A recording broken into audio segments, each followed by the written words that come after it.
We are ready to review the Old Fitzgerald Bottled-in-Bond Spring 2023 edition. This is the brand new release from Heaven Hill. It's a 10-year-old bottled-in-bond wheated Kentucky bourbon.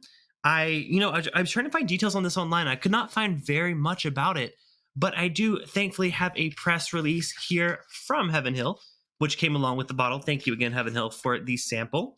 And gave us a little bit of info about this release. It was distilled in 2013 and bottled in spring of 2023.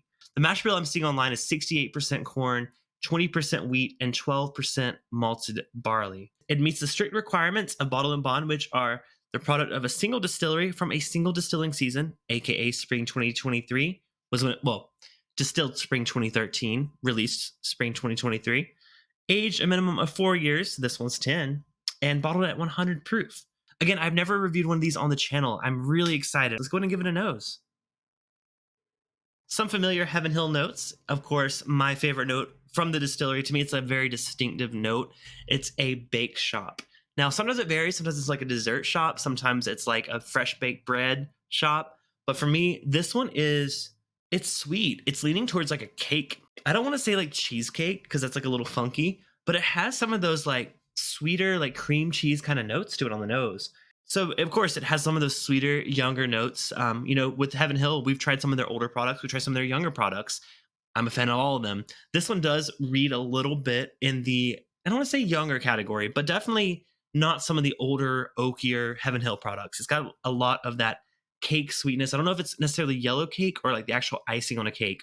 So retail on this is $140. So a bit up there. Typically with these releases, they've kind of been a variable. It's hard to find at retail, let's be real, right? But for $140, again, it's a special release. It comes in a really cool decanter. If you haven't seen this decanter, it's one of the most beautiful decanters just in the world of whiskey. They really go all out. So you're paying partially for the glass. People typically say about $10 per year of the whiskey, just as like a rough estimate. $140, you're paying for the glass. I think it's a decent price, but let's see if it's worth it based on taste. So cheers. Thank you all for tuning in live, and those of you watching the recorded video, cheers to you as well. Okay, I was a little nervous on the nose. I was worried that it was leaning young and not well developed, but I will say on palate, it does bring in some of those not quite oaky notes. It's not like an oakier, like an older, like an electric Creek barrel proof or anything like that.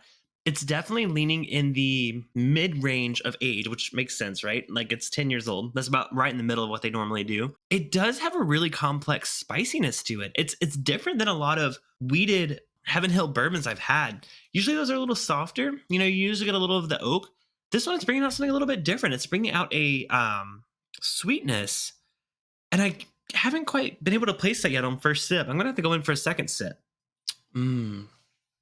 Yeah, second sip is everything that I really liked about that first sip. There's so much sweetness there that's like it's 68% corn, right? But that wheat is at 20%. That's giving a lot of flavor characteristic or opportunity for it, right? Sometimes wheat is a little light. This one though, it brings in like a nice toastiness to it. I like this. I mean, again, I've never reviewed it on the channel.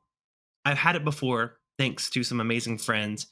But this is a fantastic release. I'm very, very happy with this. I think for $140, I would gladly buy a bottle of it. If not just for I've always wanted one of the decanters, let's be real. But I really do think this is a fantastic expression of Heaven Hill. You can tell they put a lot of energy and effort into their limited edition releases like this one. And I think, people may say like, oh, 10 years, Elijah Craig's older. It is older. But one, this is softer, it's lighter, it's sweeter. It's a different flavor profile. But doesn't mean that it's not just as decadent, just as delicious. And yeah, let's see what their tasting notes are just to compare. I like doing a little comparison at the end after I've tried it. Brown sugar and molasses on the nose, light baking spices with orange peel.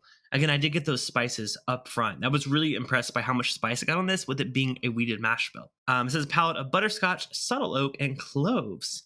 Finish is long and warm with tannins and peppery tingle, followed by a hint of barrel char as the finale. I didn't necessarily get the barrel char. Again, this didn't drink like an older, like a highly aged bourbon, but it did drink like a really balanced. Again, I got all that spices. Like I said, I didn't specifically name the spices, but I did get that spiciness. That's what stood out to me. Something I don't typically get on a wheated bourbon. So I think this is a winner. I would buy a bottle of this if I could find it for retail. So I'm curious if anyone who has had this, leave a comment down below. Let me know your thoughts. Like I said, this just came out. It is a spring 2023 release, but the press release didn't come out till this month. So I'm very excited to be maybe one of the first to try it. I've seen a couple channels have done it. Haven't watched their reviews because I try to be honest, my first real impressions. But thank y'all so much for watching. Cheers.